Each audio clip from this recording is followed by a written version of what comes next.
Every art form has a body count. Ballet's is written in bone.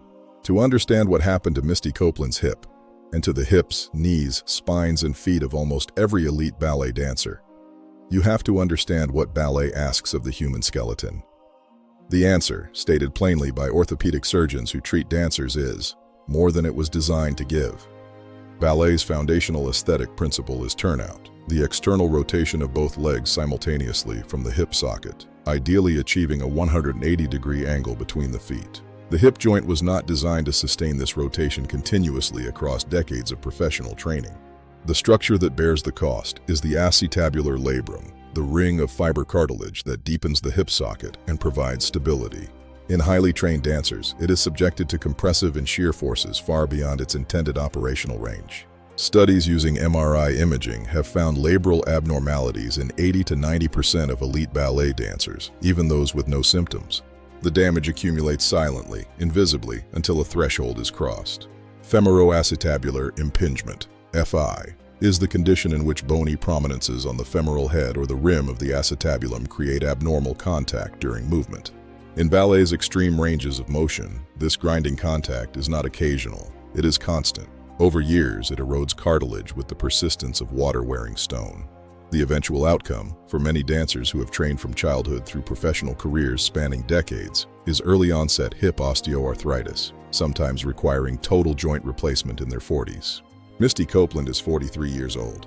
Every jump in ballet ends in a landing, and the knee absorbs forces of 3 to 5 times body weight in that fraction of a second.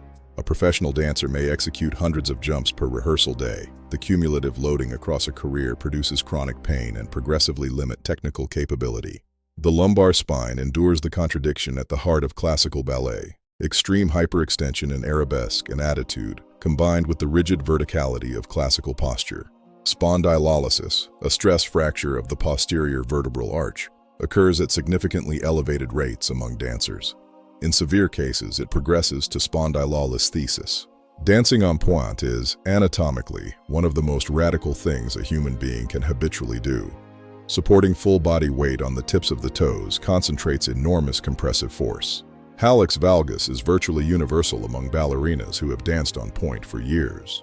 Bone spurs and cartilage loss are the signatures left by a career in pointe shoes. Beneath these specific structural injuries runs a systemic vulnerability that the dance world has been slow to acknowledge.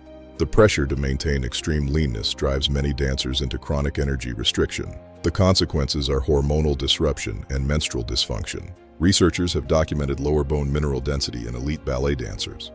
The culprit is estrogen suppression, which impairs the bone remodeling process. The result is a skeleton that is simultaneously being asked to perform at its absolute limit and is structurally less capable of tolerating that demand than it should be. These dancers come to us having performed at the highest level for 20 years, and their joints look like those of 60-year-olds. The body doesn't distinguish between beauty and damage.